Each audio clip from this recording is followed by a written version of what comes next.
Good morning, everyone. Good morning. Can we all have a seat? Find your name tags. Welcome here today. Welcome. It's Advent, the season of preparing for what is to come. And what is it that's coming toward us?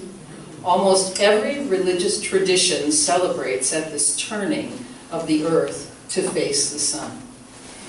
This birth of the Son, Reverend Dr. Ruth Miller will explore some of the ways that people have done so over the millennia, and so explain some of our winter traditions.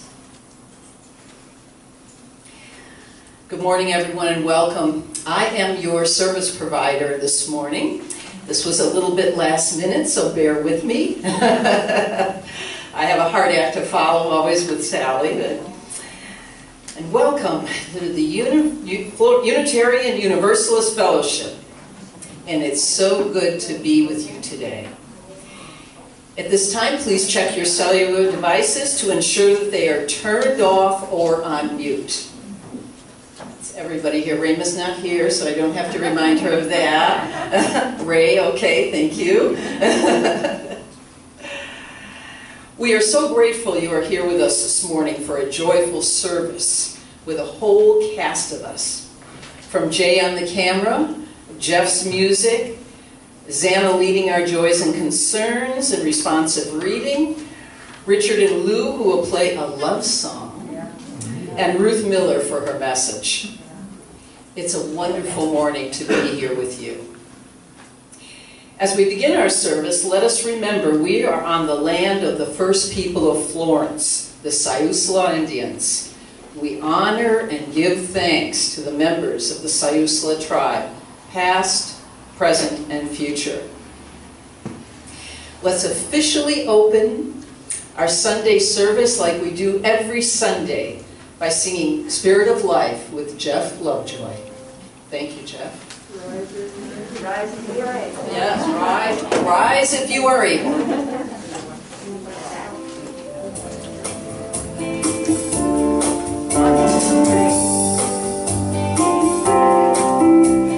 Spirit of life, come unto me.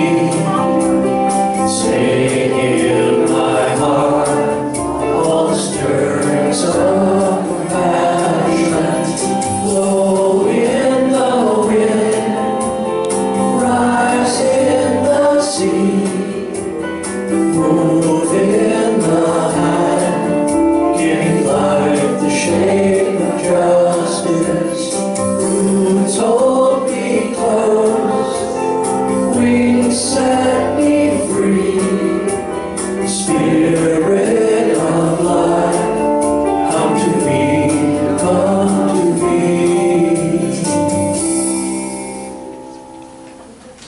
That's great. You sounded all wonderful, really. Okay, first of all, do we have anyone here for the first time? I think we might.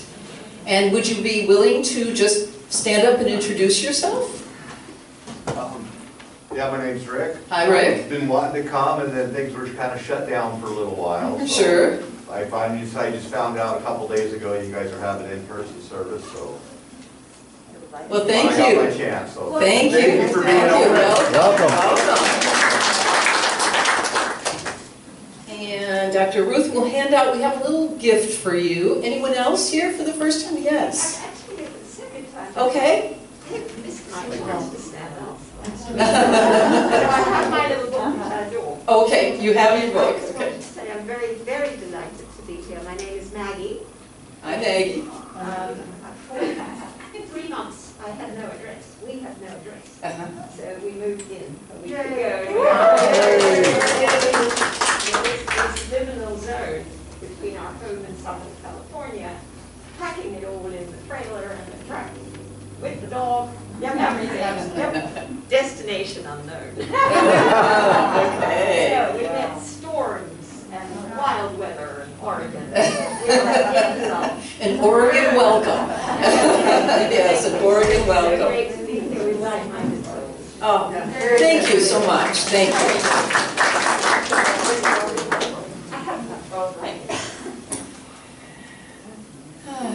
So we ask that you refrain from bringing food and beverage inside for two reasons. Many times our beverages seem to get tipped over, and we are trying to preserve this carpet, even during the remodel. And also it helps us to keep our masks on if we're not taking them off to be eating and drinking. We're kind of, we're spaced, but we're still next to each other. So I thank you for that. Following the service today, I will be offering affirmative prayer in our library there. That's in the Science of Mind tradition. Or if you just feel like talking, if you need to talk to someone, I'll be there. Also, Dr. Ruth Miller will be leading a dialogue circle right here on natural abundance, right here. It's a great book. We do the circle for about 15, 20 minutes, and then we go into the class. Great. Oh, yes, absolutely. Following by the class, yes. Thank you very much. In today's program is a list of our December birthdays and upcoming events. Please take a peek. Read any that you think are necessary. Is anyone here having a December birthday? Yay! Would you like to, tell us the date? Christmas Eve. Oh, you were the Christmas gift, huh? She says the reason for the season is Of course you do. Of course you do. Yeah. All right. And then mine's the 29th. And oh wow, and you as well. Okay. Goodness, you were meant for each other, I think.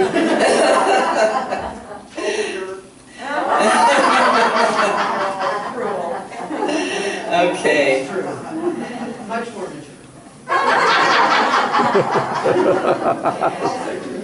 So I'm going to invite Brooke up here for our chalice lighting.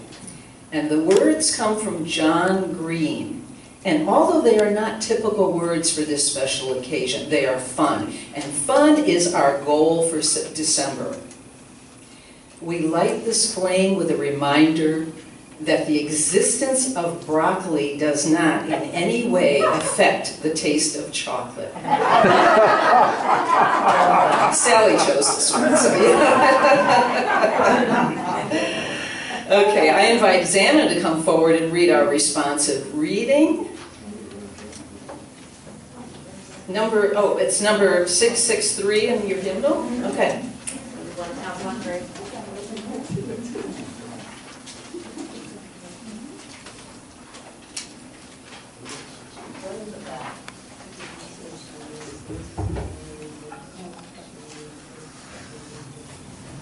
I love being up here because I get to take the mask off. One small face. How interesting. With mounds of greenery, the brightest ornaments, we bring high summer to our rooms, as if despite the somberness of winter come. In time of want, when life is roaring up against the next uncertain strain, we celebrate and give of what we have away. All creatures bend to rules, even the stars constrained. There is a blessed madness in the human need to go against the grain of old and scarcity. We make a holiday, the rituals varied as the hopes of humanity. The reasons as obscure as an angel so restful, as clear as joy on one small face. So it is.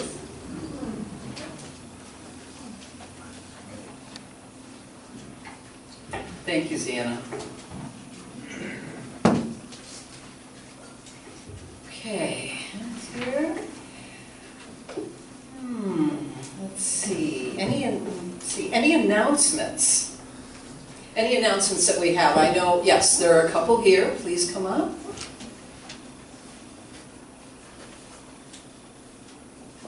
Thank you, Jay.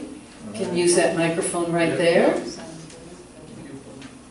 Last week I was so energized by the energy in the room that I don't know if any of you got to look at the recording from last week, but at the beginning I did some short vignettes of individuals hugging and talking and this sort of thing. And what the announcement is, if you have any issues with your face or your being in that little vignette, let me know, and I will cut that part out and rework it and so that it's not there. Okay? Thank you. All right. Okay, so I have, oh, Don, yes, of course. Mm-hmm. Good morning. Not yet. Push up. Good morning, I'm Don. Talk into it. I'm Don. No, still not on. There you go.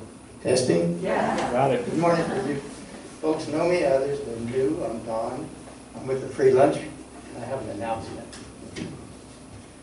I get nervous when I Talk into the mic. I get nervous when I have to speak. I've had a generous donation to help us with the free lunch people, and I'm asking for some help. We're going to do a caroling, volunteers from different churches. 10:45, Tuesday the 21st. Tuesday the 21st. And 10:45, just to greet the homeless.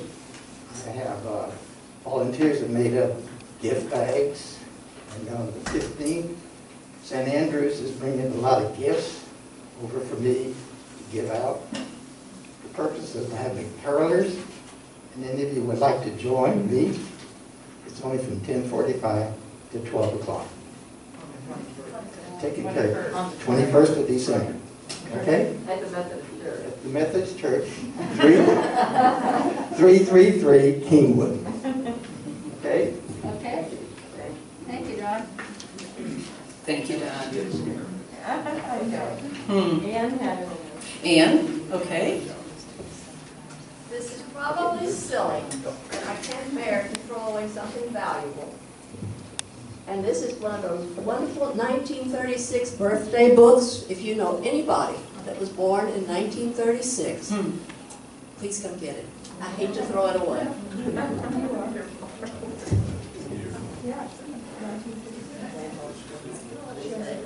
Thank you, Ann. So now we're going to have a musical interlude. I am most pleased to invite Richard Jones and Lou, how am I pronouncing it? Iveron? Well, it's got Ivernon. Invernon. Invernon. Okay, thank you. Thank you for correcting me. To come forward and play for our enjoyment. It's titled A Creole Love Song. Richard, is there anything you'd like to share about this song first? You don't have to, but if you would like to. It's a beautiful melody, and if we can have the lights off, I think that would be appropriate.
Oh, that's terrific.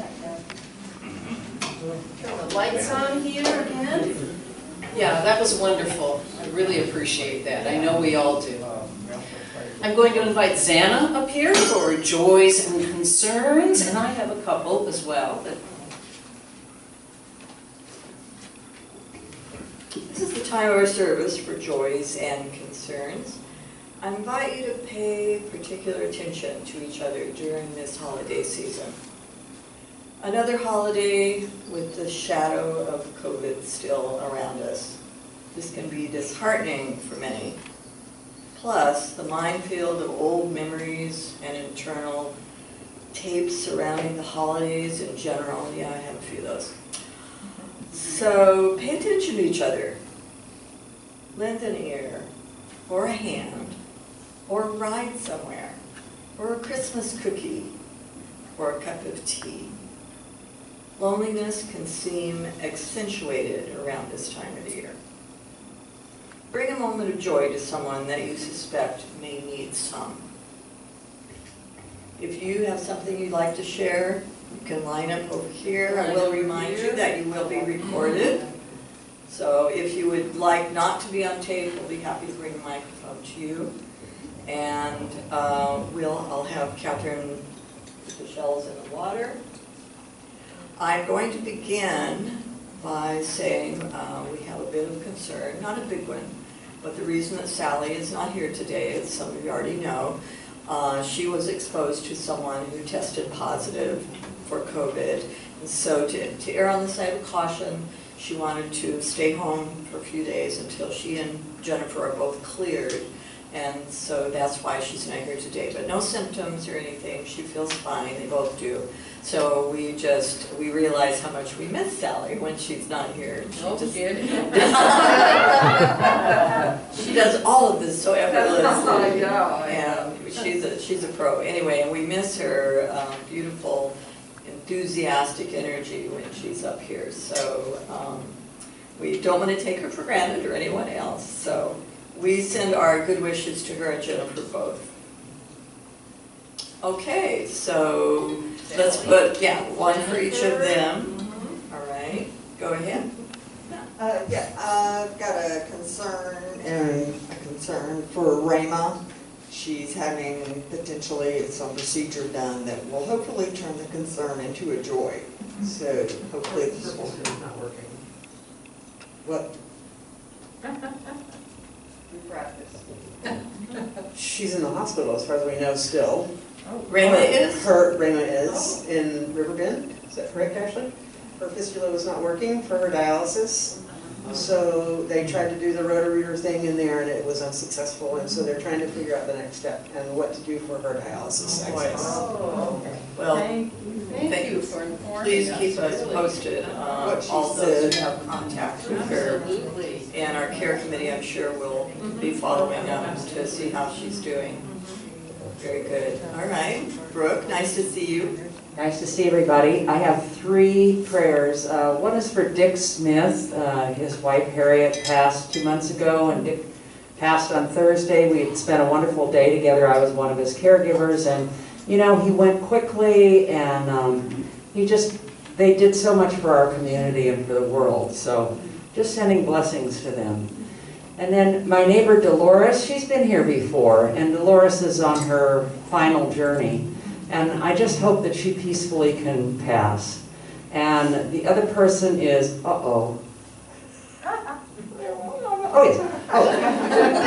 my friend Barbara Embry.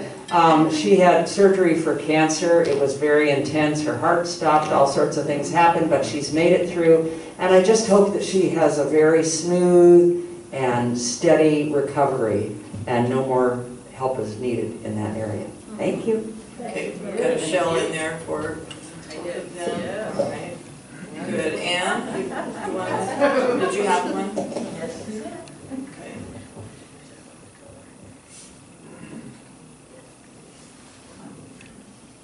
Michelle is for our care committee. Our food care committee. People from the care committee and from this congregation were there for me all summer and have been continuing as I have had a difficult fall. And It is Catherine, Diane, Tasha, Karen, Ashley, and Helen. I'd like to stand and be acknowledged because I doubt if they have any idea what having someone reach out to you helps. So would the care committee please stand?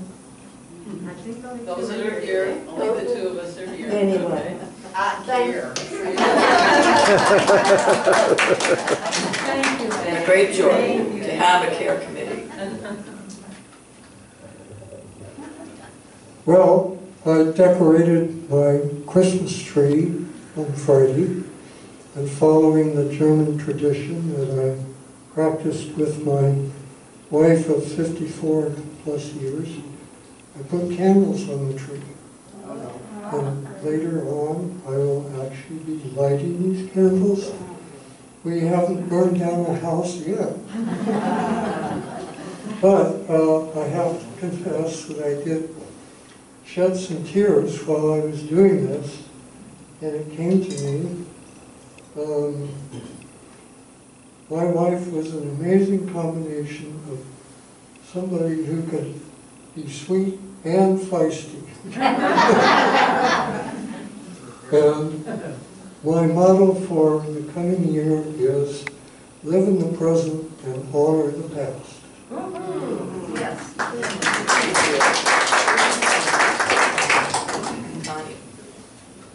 Good morning. Good morning. Last week, I think it was, that I asked for you to hold my son-in-law, Matt, and just to picture him recovering from COVID. Well, guess what? This is a joy. They're considering sending him home on Tuesday. Just hold that vision for him. And for all those supporting him. Thank you. Wonderful. Is Shell in there for, what's his name? Matt. Matthew. Very good. So I have something here. Helen Hartman, who you just mentioned, Dan, but she's taking a break from the care committee for a time of self-care. I want to thank her for all she has given. She gave me perspective at times that I might not have always seen it, and because she's been here a long time, much longer than I have. And I really appreciate you, Helen. I have gratitude to you and for you.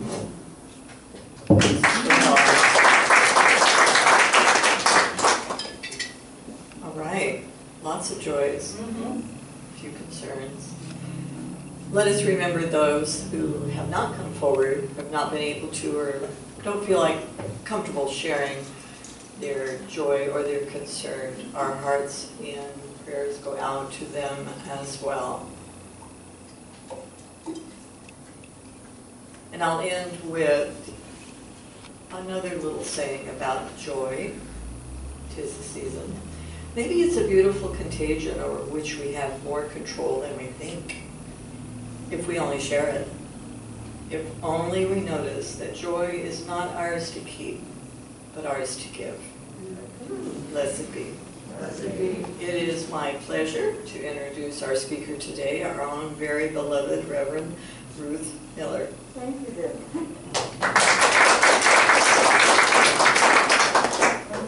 You didn't use it for yourself, but you set it up for me. Thank you, my dear. You're one of Notice the big difference in height. Well, you're one of the few people that I am taller than.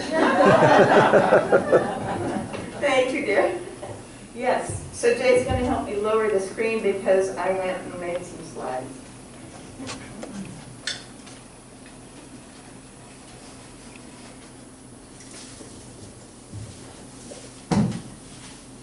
It's plenty. I appreciate you doing that.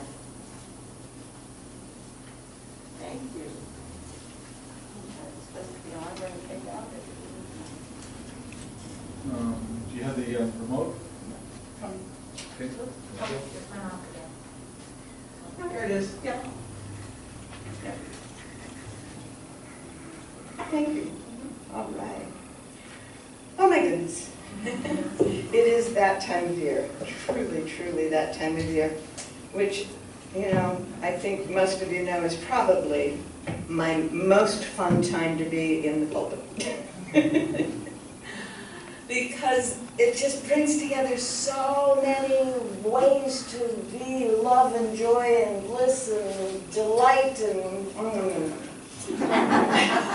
so I'm going to, it is the season of light, and some of you may recognize that place. That's Lithia Park in Ashland. Yeah. Oh, yeah. No, I haven't been to the park. So most of us in this place were raised in the Christian tradition, and so we think of the Christmas candles or the Christmas greens, and we may not realize all the many, many, many other ways people are lighting lights and celebrating the light. And I realized I don't have a remote, so I'm going to do some upping and downing. I hope you're okay with that.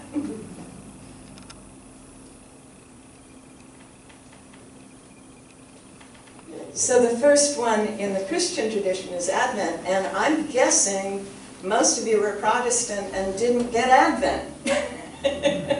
I married a Catholic. It was an eye-opener. In the ancient Christian tradition, there were 2 times of year where one took 40 days to prepare, 40 days to cleanse, 40 days to release, 40 days to recognize that we are not usually connected with the divine, we're usually connected with our stuff. We're not even usually connected with other people, we're connected with our stuff. So these 40-day periods, one of them most of us have heard of, it's called Lent, and the other one was Advent. Unfortunately, 40 days from the 25th was very early in November, and people didn't want to use all that time. So over the years, and for some of us in our lifetimes, it is eroded down to 4 weeks, 4 Sundays before Christmas. And in some households, it starts on December 1, which isn't always 4 Sundays. So it gets a little confusing on those months and years. However, this year, Advent started the Sunday after Thanksgiving. And the first Sunday of Advent, as it has evolved, is hope. We are celebrating hope. And this is my Advent calendar for this year.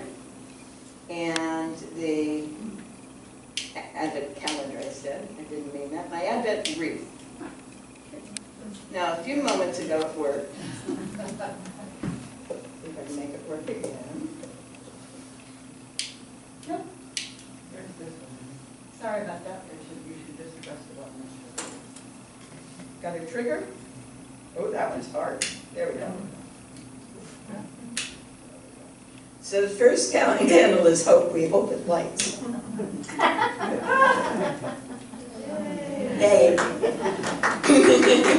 So in the Christian tradition, during this week, people listen to the old prophecies saying there will be a time when we live in love. There will be a time when we can experience and express, and I realize I'm not behind the screen. Is that okay that I don't have my mask on? Yeah. Thank you. Where we're experiencing the possibility of a new way of being.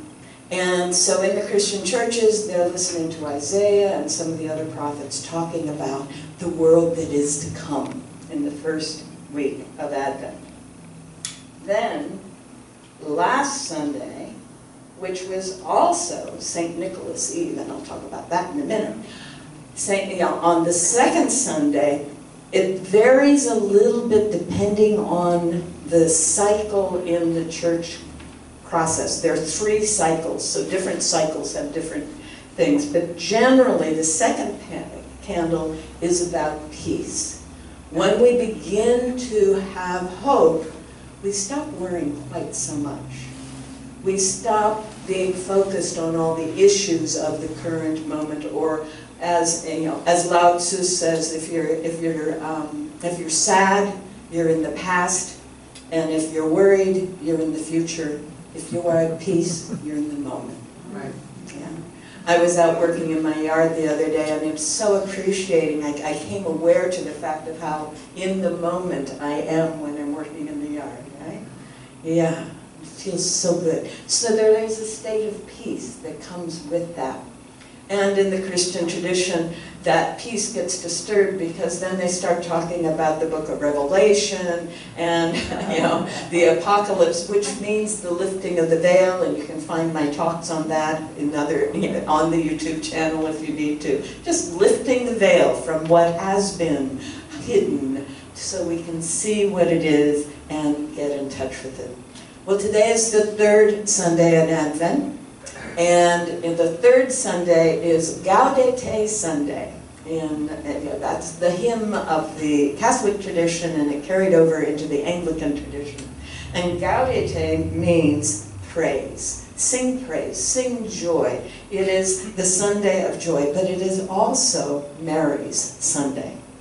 It is the Sunday where we honor the Mother as present in our process in our lives. And it happens that today is also the Virgin of Guadalupe Day, because over the 3 days up to December 12th, she appeared before her who she felt was a young man, but we would have called quite an elder.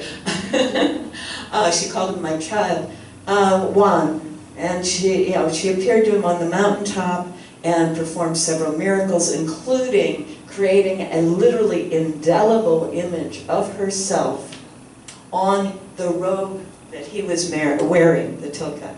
And that is still on display in Mexico. Some of you have been there, yes, at the Basilica of Guadalupe. And many, many miracles, indelible. 500 years ago on a piece of cotton, and it's still there.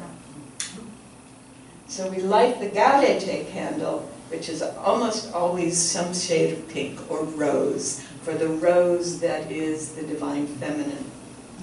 And then next Sunday, I won't be here. I will be in Texas. But we will be lighting this candle on the 19th for the fourth Sunday, which is almost always love and peace. Love, that inner love, not just the peace that we had before, which was sort of, just being there, but that deeper love.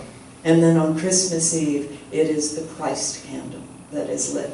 Not because there is some guy out there. That's the children's version, okay? The children's version is there was a baby born. The adult version is there is a Christ awareness being born in the depth of winter in our hearts. Thank you.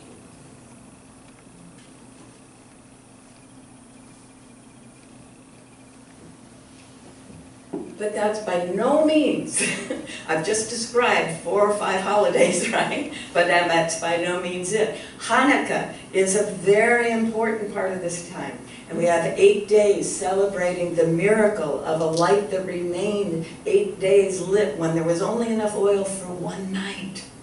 And that, you get to hear other things other times of that. We get St. Nicholas Day, which was last Monday, and the Eve on St. Nicholas Eve on the 5th. And in my household, this was really the beginning of the treats of Christmas. We lit the first Advent candle, but come St. Nicholas Eve, we made special cookies. They're kind of a shortbread cookie, almost just barely not pie crust.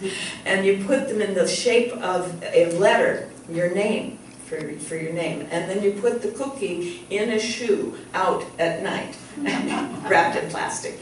And, and you're giving it to St. Nicholas, who will be coming by, and he will be leaving you gold coins. So that's where the chocolate-covered gold coins in the Christian tradition come from. They're part of the Jewish Hanukkah tradition, the Gelt, Hanukkah Gelt. But in the Christian tradition, St. Nicholas left gold coins for for young women who were ready to get married, but their father had gambled away their dowry. So the story is that he went by at night. He was a bishop at that time, and he had inherited wealth, and he had not been a monk, so he hadn't had to give up his wealth, and so he gave it away. And one of the ways that he gave it away is when these 3 women came into age and were wanting to get married and ready to get married and needed a dowry. The first 2, he rode by on his white horse in the night and threw his bag of gold coins into the window and then landed into the girl's shoes. And that was the first two. The third one was actually too late in the season, and they had the windows closed. What is a man to do?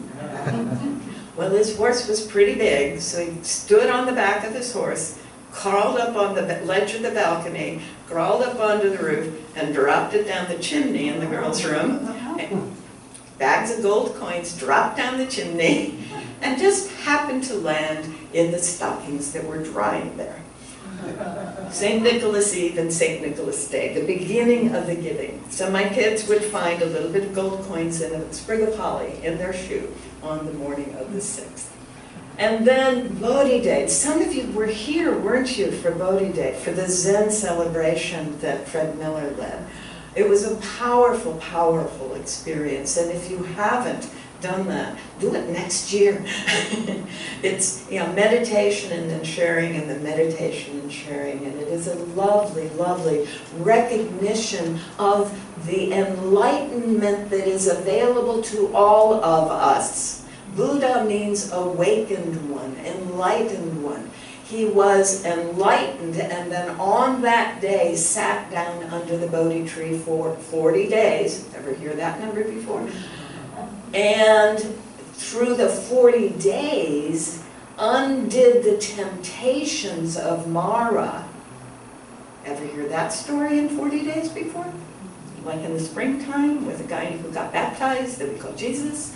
Okay. So Gautama does this. He sits under the Bodhi tree for 40 days in order to find how to share what he has discovered with the people in the world around him. And when he has found it, and when he has undone all of those temptations to be other than simply enlightened, simply awake, simply a teacher, then he gets up and begins his ministry. That's Bodhi Day. Guadalupe, I mentioned already. Santa Lucia, Santa Lucia. Right, we think of it as Italian. But there's also St. Lucy, Santa Lucia, in the Scandinavians, right? The white girl with the candles on her head, right? The white robes, blonde, blue eyes, candles, right? And she brings coffee and sweet rolls to the parents. We did that. My kids were growing up. The Hanukkah lights, 8 lights for 8 nights. The Bodhi Day lights, candles all over India and Southeast Asia. And then there are more. Okay, you can see why happy holidays and season's greetings might be appropriate, right? Las Posadas. Anyone do Las Posadas in Mexico or New Mexico, Nueva Mexico, okay? Oh, good, good, good, good. And I'll be there for just a few days of that in Santa Fe. I'm looking forward to that. And then we get Yalda, which is the Persian recognition of the winter solstice. Now the Persians are the ones who introduced to all of humanity the idea of the flame as the representation of spirit in our lives, in our hearts, in our world. And so we're looking at about 1600 BC for the Persians introducing that. Zoroaster, Zarathustra. And then we also get the Bodhi Day, which is about 600 BC. So it's not like candles and lights in the darkness are new. Right? And then we get Pancha Ganapati. Say that real time, fast. Okay, Ganesha, the little elephant-headed boy. Ganesha.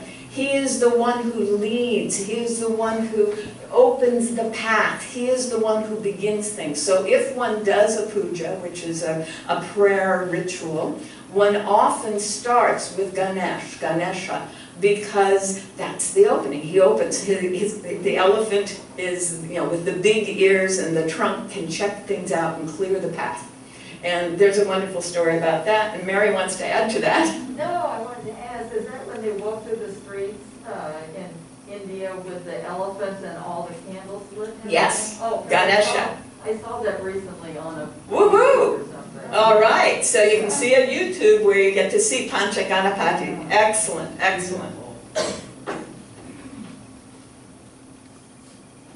All right, so So the Yule solstice tradition and the goddess tradition is recognizing that there are 8 points in the cycle of Earth and Sun that need to be honored, and I just happen to like that picture.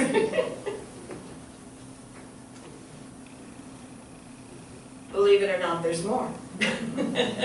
Okay, so as we get past the 25th, which we all know, I don't think I need to explain the 24th and 25th of December. It's kind of been, yeah, pushed into us for a long time. The day after is St. Stephen's Day. Good King Wenceslas looked out on the feast of Stephen, right? That one. It's the day after the holy day.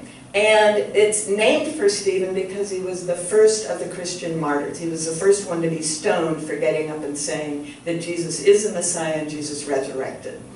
And so that's why it's the day after. He's the first guy. But in Canada and all of the UK, England, Scotland, Ireland, Australia, it is Boxing Day.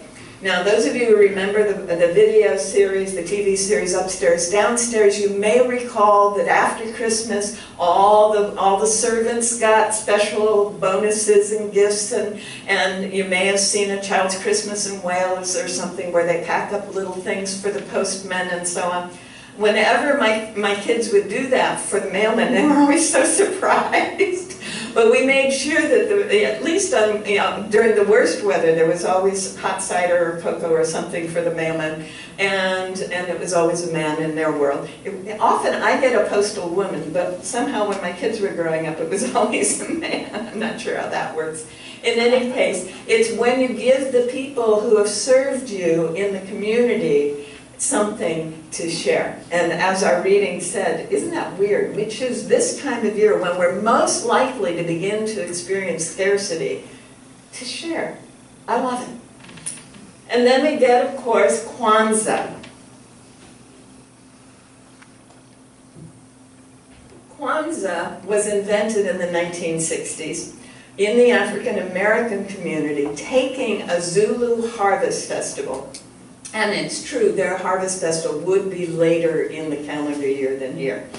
And they took the Kwanzaa, or the harvest festival, that's why a dish of fruits and vegetables. They created a series of candles, green and black and red, and other indications of the harvest. They bring in African ornamentation, they have special crafts, etc. And it starts on the 26th and it goes through New Year's Eve. So if the family happens to be Christian, they can do Christmas and they can celebrate the New Year's with all the rest of the world. But for those days, they focus on being African, focus on being speakers of a totally different language who lived in a very different way in another country. It's kind of, you know, when we get to, in February, we get to the Asian New Year, and people who don't even think of themselves as Chinese or Vietnamese or whatever, you know, have special, celebrations to express that from their home country. So it's the same kind of a thing. Each day has a different name. One day is emoji. It means faith. One day is Imani, means hope. So it's kind of like the Advent, only it's in days, right? So each day has a candle and a meaning, and then they have an activity. One of the days, I think it's the one with the tallest candle, which is usually the black one, is for cooperative endeavor. Isn't that marvelous? And another one is for purpose, living your life's purpose, dharma in the Buddhist concept.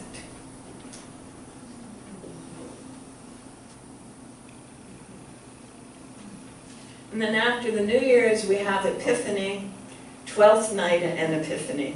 And that's technically, it's supposed to be the Epiphany of the Magi when they encounter the Christ within. Epiphany, you know, when you have this awareness, I've had an epiphany, right? That's what it is.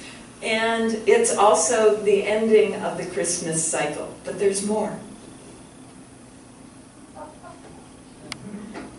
There are, in fact, depending on who's counting, approximately 30 holy days between the end of November and the second week of January.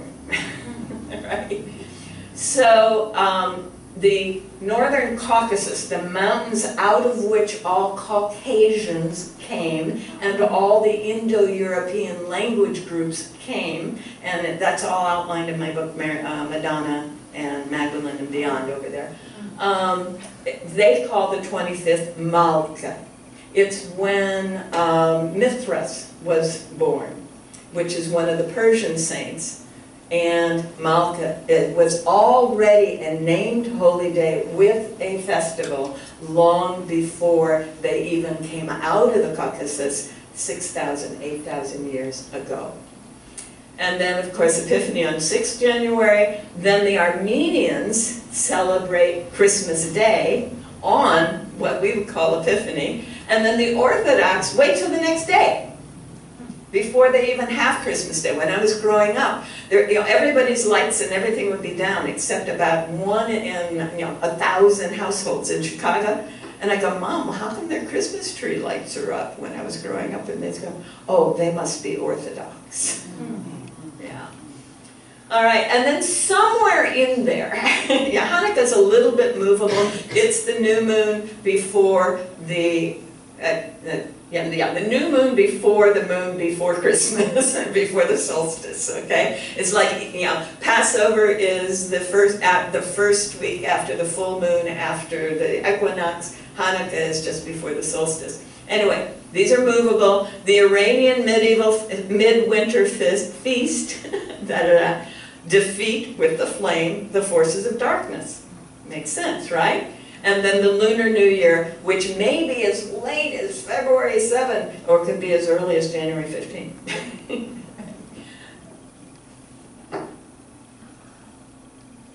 So what are we doing? All of these different religious traditions all over the world. I don't think there's any part of the world I haven't touched in all of this.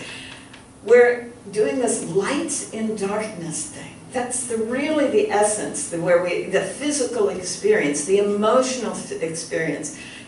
Part of what we used to do when I was a kid is drive around, after dark in Chicago and see the incredible pretty lights everywhere. And there were a couple of places that we knew were going to be fabulous, right? And then there were always surprises. And then there were somewhere, oh, that was so pretty last year. Where is it this year? You may have had similar experiences. And then fire in various forms. I say often saved from one year to the next.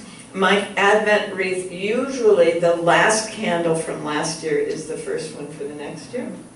Okay, because it's only been burned a little bit and it's about hope again, right? The hope of what was my Advent wreath.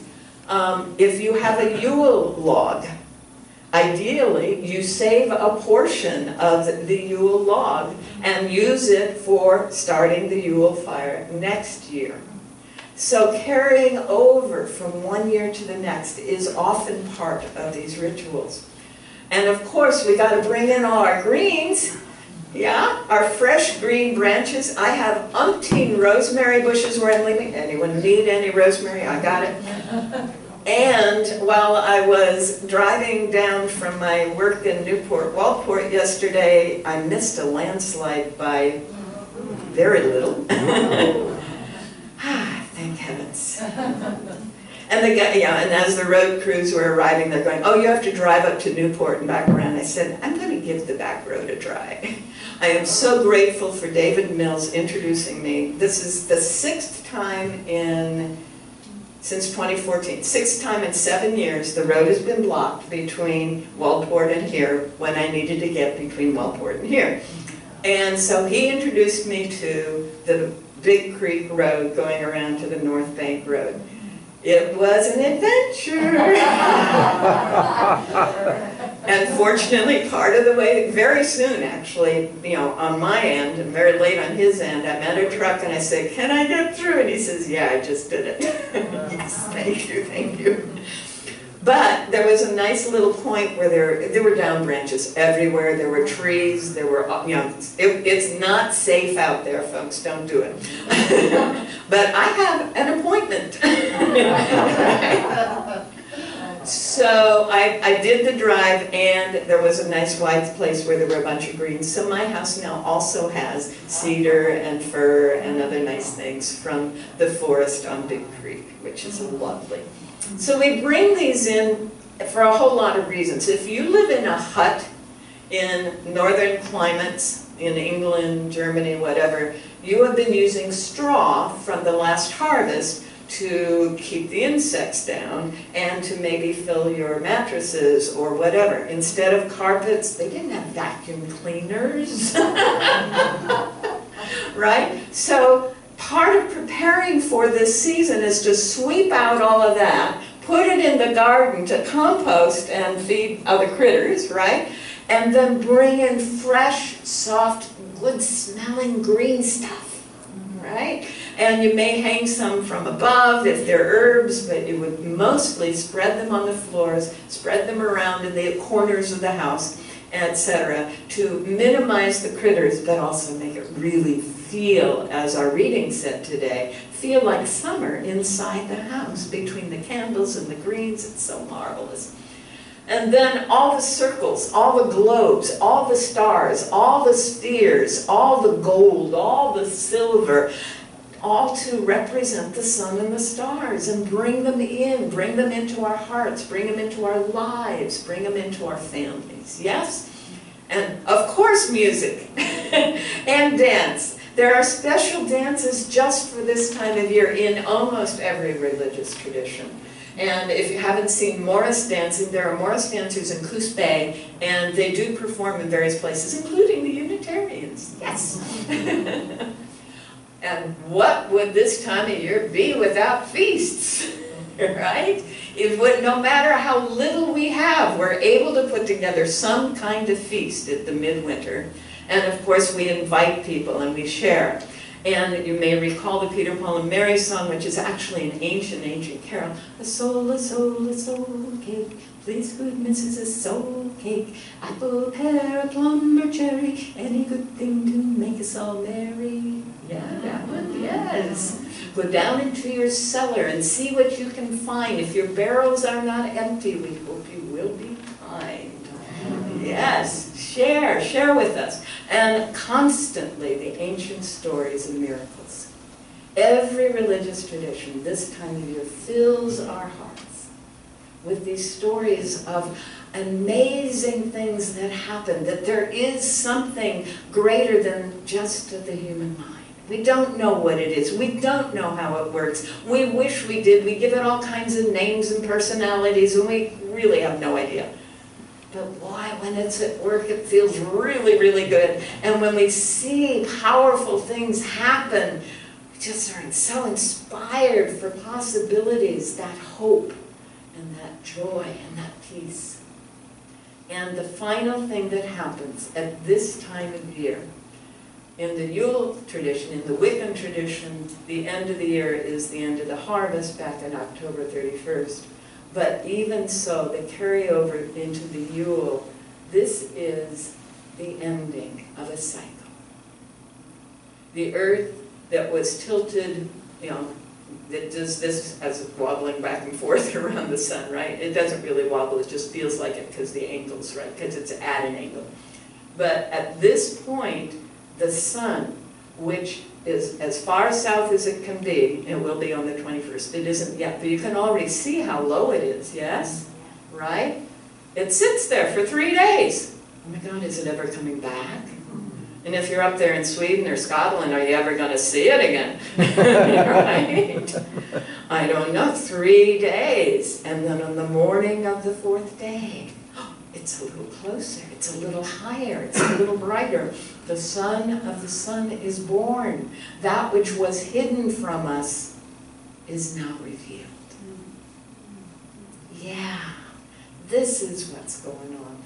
That enlightening, that awakening, that seeing what could not be seen, that ending and the beginning.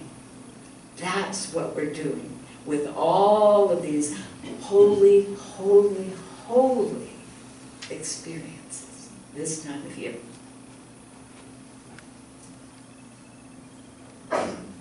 So you don't have to be a druid to honor the mistletoe.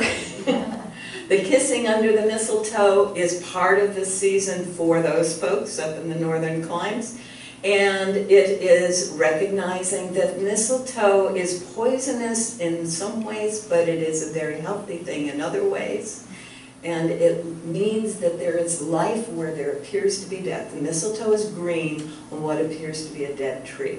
When I was in Grants Pass, our house had big oak trees and lots of mistletoe. It was very nice to have a bit of green. Oh, and you don't have to be a believer in Saturn to want to celebrate the 12 days of Christmas either.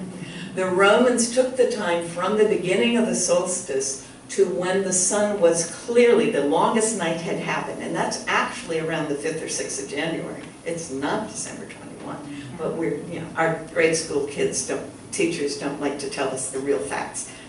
Oh, I didn't mean that. They have been told a bill of goods, and so they pass it on. Anyway, the longest night of the year is actually toward the 5th or 6th of January. So that period of time between when the sun stood still and when we have longer days was off the books.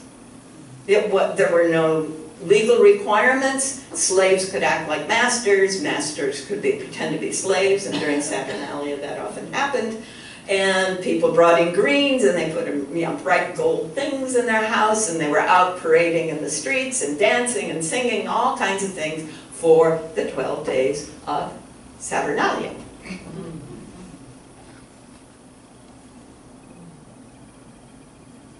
Okay, Yule is actually the name of a guy, a god. And so we sing Yuletide carols, right? Yeah. And the whole thing of making wreaths, again, the circle, right? And the living greens comes with the Wiccan traditions.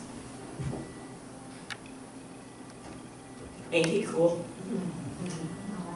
Yeah. One of the marvelous integrations of the many Wiccan and Celtic and Germanic traditions. There's a great YouTube, a woman is Bavarian, and she explains how all of these things happened in Bavaria as well. So you could do Bavarian Yule and you'll probably find her on YouTube. Okay, then we get Odin, who is also known as Thor, or St. Nicholas. They took this actual living guy from Turkey, who was active in the Nicene Council, one of the guys who established Christianity as the Roman Church, okay, and wrote some of the rules. And as he moved northward, he got overlapped with these other guys. And that was part of the Catholic tradition. That was what St. Augustine told them as they were building the church.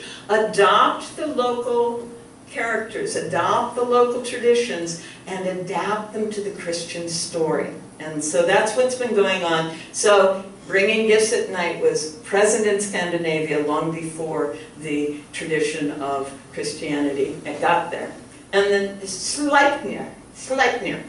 And he's the horse that has 8 legs. All right. Isn't he cool? There's Mithras, I mentioned him earlier, celebrating the birth, the sun's rebirth on the 25th.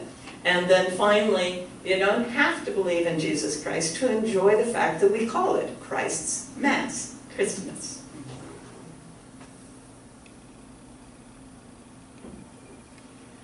So the first slide was a photograph in Lithia Park in January, and this is a photograph in Pioneer Square in Portland in December. Light in the darkness, wisdom in the depths of foolish despair. These are the blessings of winter. As a culture, we're going through winter. As a culture, we are going through an apocalyptic time. Many veils are being lifted. Many things that were unseen, that were hidden, that were ignored, that were unacceptable to talk about, have been revealed. And that's not fun.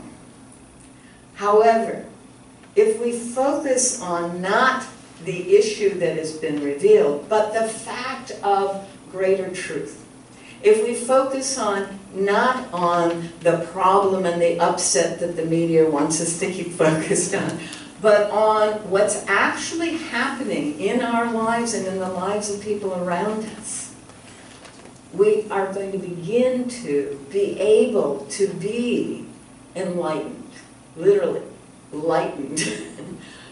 And that's what this time of year is about. Focus on the beauty, focus on the light.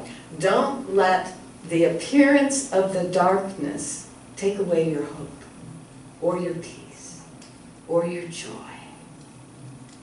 so that we all may know the love that is who and what every one of us truly is, now and always.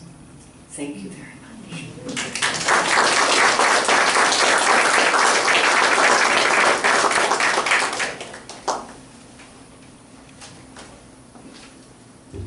Thank you, Ruth.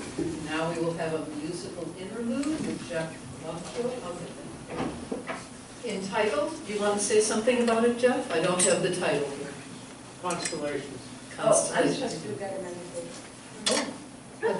During, okay. Yeah, I know you. The board, I think it is, has decided they would like to have a guided meditation after every talk. I'm cool with that if you're cool with that. So let's turn down some lights.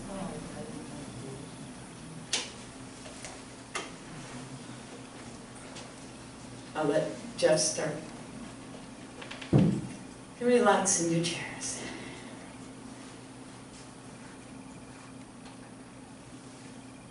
Go ahead. All right. As we relax, we can take a deep breath to help the muscles just flow. Just flow the tension out of the muscles. And another deep breath to just be fully present in this moment, here and now.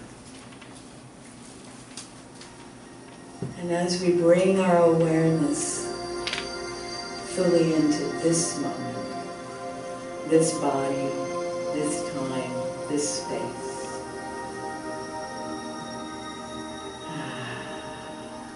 we can just allow our normal breathing,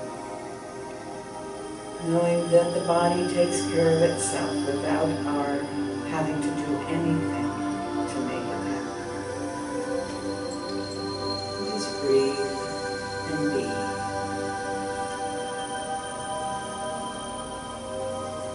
And as we breathe, we can find in the core of our being a light. It may be a little spark, or it may be a glow that is filling our hearts. A glow that is expanding throughout the core of the body and mind. A glow that is filling who we are. And every breath enhances that glow. And we feel it growing in the body and around the body, like the glow around a candle flame. The light of our being. The light that is all beings. Whether we call it the quantum field or bioenergetics, it doesn't matter. It is the essence of our being.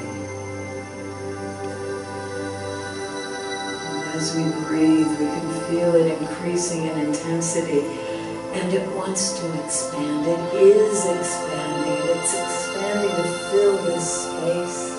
The light that we are fills this incredibly wonderful space that was created just for us, for this group of people to come together in love and to share. And we feel that light expanding through the space, beyond the space, filling this whole community, touching every heart, every life, every soul in this community with love and peace, with harmony, with hope, and with the deep joy that comes of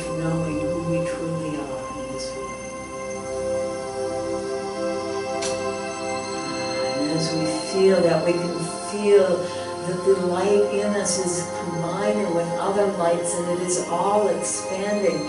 And this shared light that we all are is expanding across the region, across the ocean, across the mountains, across the continents.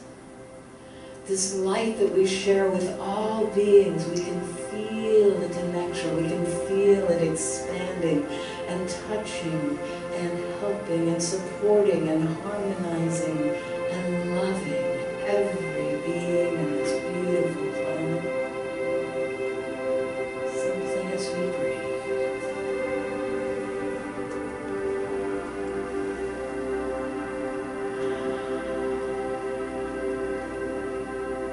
As we feel that light surrounding the planet, we realize we're embracing this beautiful planet, our Mother, the Earth, who gives us all things gladly.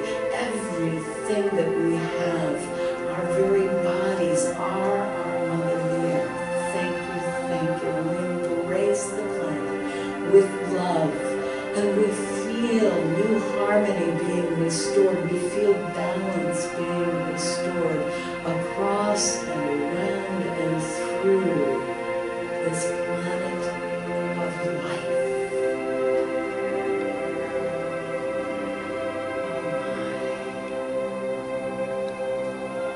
And as we feel this, we're aware of the presence and the interaction of the other planets and our great source of energy, the sun.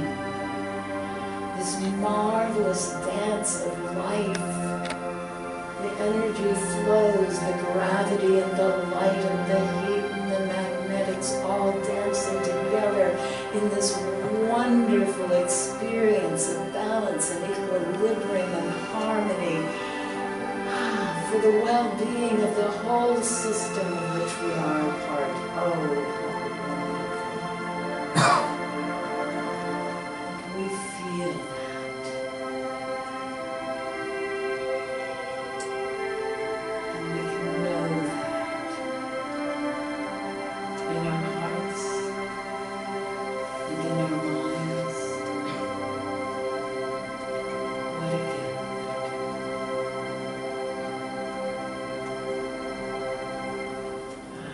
So we take a deep breath and bring our awareness back into this body, in this room, in this time, and restore the lights into this space as we have restored the light into our world. Thank you very much.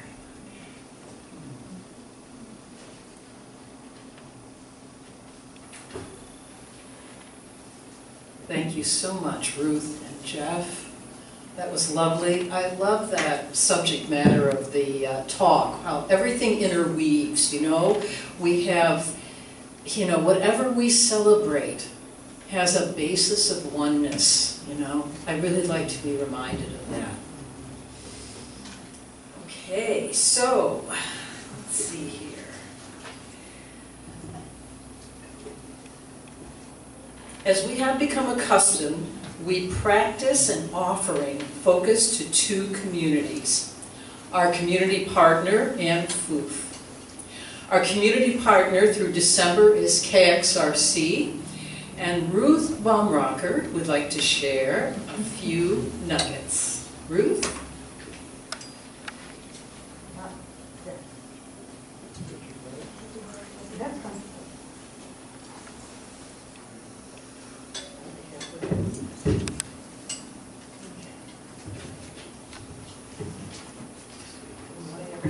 Good morning. In case you haven't heard by now, Florence has a wonderful non-commercial community-powered radio station called KXCR. The concept of community radio in the U.S. was established by a Pacifica Foundation in 1949 in Berkeley, California. It's an American non-profit organization that owns 5 independently operated, listener-supported radio stations known for their progressive liberal political orientation. So I look forward to starting my week volunteering at the front desk every Monday. as volunteer coordinator working with a group of talented, creative entrepreneurs.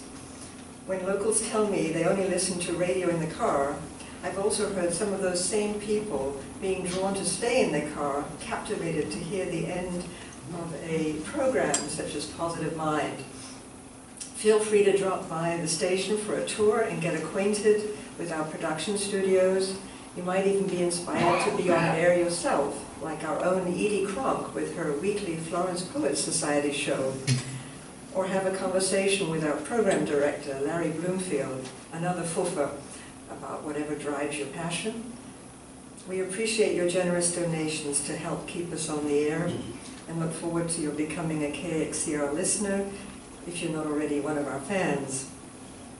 Thank you for allowing me to share a local treasure that is dear to my heart. And see me afterwards if you would like a program schedule of our station programs. Thank you for your time.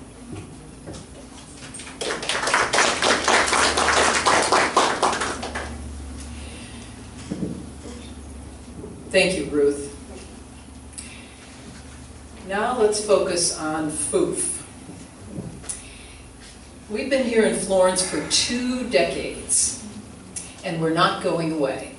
And it's because of members and friends like you who, in the past, have made a commitment to the fellowship of their choice. Will you follow in the footsteps to help us keep our front door open and the lights on and welcoming for all who want what you have already? As we move forward with our offering, you'll notice that there's 1 basket, 2 places for your contribution, 1 to KXCR. I think I said KXRC the first time. Sorry about that. KXCR, a little dyslexia there. And 1 for FOOF. They're definitely, you can see them. They're printed right there. In the center are envelopes and pens if you need one to highlight your contributions.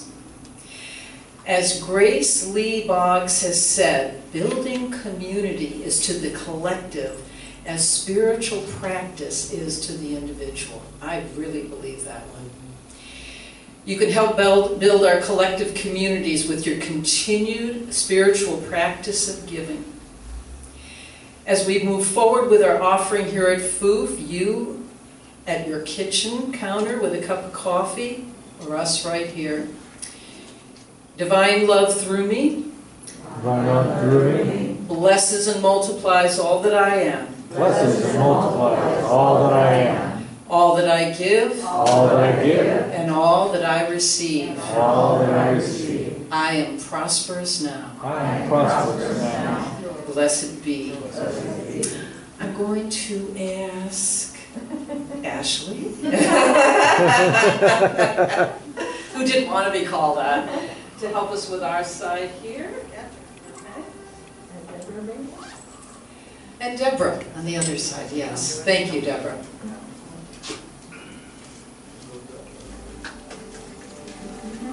As Jeff will play some more beautiful music.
a little bit, yeah.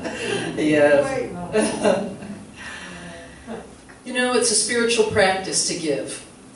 And thank you all. I mean, it keeps us going. Your contributions are received in great gratitude. I now invite Brooke back up to extinguish our flame as you enjoy these closing words from Thich Nhat Hanh. Sometimes your joy is the source of your smile, but sometimes your smile can be the source of your joy. I invite everyone to gather around in a circle. We're going to sing the peace song. Please stay masked, and if you don't feel like holding hands, it's okay. You can hold arms, you know, or just be next to each other. The words are on the back of your program if you don't know the words. Jeff, will you get us started?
The circle up here with Ruth and her class afterward.